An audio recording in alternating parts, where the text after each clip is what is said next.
ಸದ್ಯ ನಿಮಗೆಲ್ಲ ತಿಳಿದಿರುವ ಹಾಗೆ ಮಕ್ಕಳಿಂದ ಹಿಡಿದು ಹಿರಿಯ ನಾಗರಿಕರಿಗಾಗಿ ಪೋಸ್ಟ್ ಆಫೀಸ್ನಲ್ಲಿ ವಿವಿಧ ಯೋಜನೆಗಳು ಜಾರಿಯಲ್ಲಿದೆ. ಎಲ್ಲ ವಯಸ್ಸಿನವರು ಕೂಡ ಅಂಚೆ ಇಲಾಖೆಯ ಯೋಜನೆಗಳಲ್ಲಿ ಹೂಡಿಕೆಯನ್ನು ಮಾಡುವುದರಿಂದ ಹೆಚ್ಚಿನ ಲಾಭವನ್ನು ಪಡೆದುಕೊಳ್ಳಬಹುದಾಗಿದೆ. ಸಾಮಾನ್ಯವಾಗಿ ಪೋಷಕರಿಗೆ ತಮ್ಮ ಮಕ್ಕಳ ಭವಿಷ್ಯದ ಬಗ್ಗೆ ಚಿಂತೆ ಇದ್ದೇ ಇರುತ್ತದೆ. ಮಕ್ಕಳ ವಿದ್ಯಾಭ್ಯಾಸ ಮತ್ತು ಅವರ ಮುಂದಿನ ಜೀವನದ ಬಗ್ಗೆ ಪೋಷಕರು ಹೆಚ್ಚಿನ ಚಿಂತೆಯನ್ನು ಮಾಡುತ್ತಾರೆ.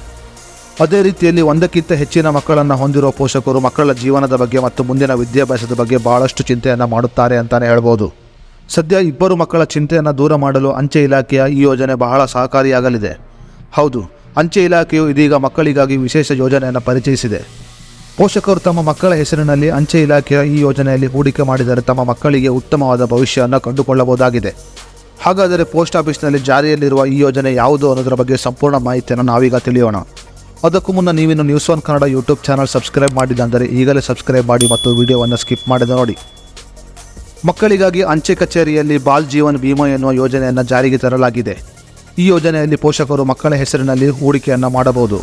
ಪೋಸ್ಟ್ ಆಫೀಸ್ನಲ್ಲಿ ಮಕ್ಕಳ ಹೆಸರಿನಲ್ಲಿ ಈ ಬಾಲ್ ಜೀವನ್ ಯೋಜನೆಯ ಅಡಿಯಲ್ಲಿ ಹೂಡಿಕೆಯನ್ನು ಮಾಡಿದರೆ ಹೆಚ್ಚಿನ ಪ್ರಮಾಣದ ಲಾಭವನ್ನು ಗಳಿಸಿಕೊಳ್ಳಬಹುದಾಗಿದೆ.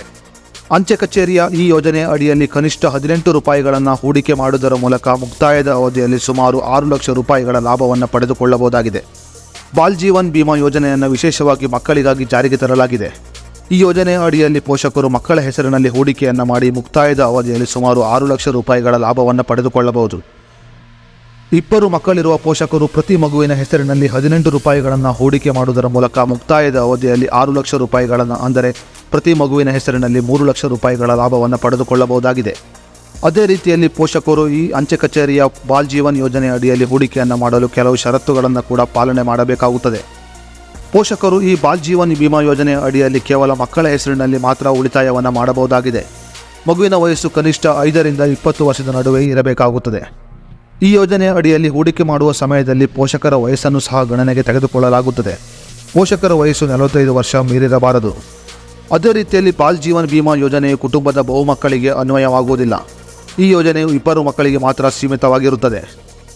ಈ ಬಾಲ್ ಜೀವನ್ ಬಿಮಾ ಯೋಜನೆಯ ಅಡಿಯಲ್ಲಿ 6 ಲಕ್ಷ ರೂಪಾಯಿಗಳ ಲಾಭವನ್ನು ಪಡೆದುಕೊಳ್ಳಲು ಪ್ರತಿನಿತ್ಯ ಮಗುವಿನ ಹೆಸರಿನಲ್ಲಿ 18 ರೂಪಾಯಿಗಳ ಹೂಡಿಕೆ ಮಾಡಬೇಕಾಗುತ್ತದೆ. 2 ಮಗುವಿನ ಪೋಷಕರಾಗಿದ್ದರೆ ಅವರು 36 ರೂಪಾಯಿಗಳನ್ನು ಹೂಡಿಕೆ ಮಾಡಬೇಕಾಗುತ್ತದೆ. ಪೋಷಕರು ಅಂಚೆ ಕಚೇರಿಯಲ್ಲಿ ಮಗುವಿನ ದಾಖಲೆ ಮತ್ತು ತಮ್ಮ ಕೆಲವು ದಾಖಲೆಗಳನ್ನು ನೀಡುವುದರ ಮೂಲಕ ಈ ಬಾಲ್ ಜೀವನ್ ಬಿಮಾ ಯೋಜನೆಗೆ ಹೆಸರನ್ನು ನೋಂದಾವಣೆ ಮಾಡಿಕೊಳ್ಳಬಹುದು. ಯೋಜನೆಯನ್ನು ತೆರೆಯುವ ಸಮಯದಲ್ಲಿ ಮಗುವಿನ ಹೆಸರು, ವಿಳಾಸ ಮತ್ತು ಯಾವುದಾದರೂ ಒಂದು ಗುರುತಿನ ಚೀಟಿಯನ್ನು ನೀಡಬೇಕಾಗುತ್ತದೆ. ಮಗುವಿನ ದಾಖಲೆಗಳ ಜೊತೆಗೆ ಪೋಷಕರ ಆಧಾರ್ ಸಂಖ್ಯೆ, ಮೊಬೈಲ್ ಸಂಖ್ಯೆ, ಪಾನ್ ಸಂಖ್ಯೆ ಮತ್ತು ಬ್ಯಾಂಕ್ ಖಾತೆ ವಿವರಗಳನ್ನು ಕೂಡ ನೀಡಬೇಕಾಗುತ್ತದೆ. ಈ ಬಾಲ್ ಜೀವನ್ ಬಿಮಾ ಯೋಜನೆಯನ್ನು ವಿಶೇಷವಾಗಿ ಮಕ್ಕಳಿಗಾಗಿ ಜಾರಿಗೆ ತರಲಾಗಿದ್ದು, ದೇಶದ ಪ್ರತಿಯೊಬ್ಬ ಪೋಷಕರು ಈ ಯೋಜನೆ ಲಾಭವನ್ನು ಪಡೆದುಕೊಳ್ಳಬೇಕು ಎನ್ನುವುದು ಕೇಂದ್ರ ಸರ್ಕಾರದ ಉದ್ದೇಶವಾಗಿದೆ.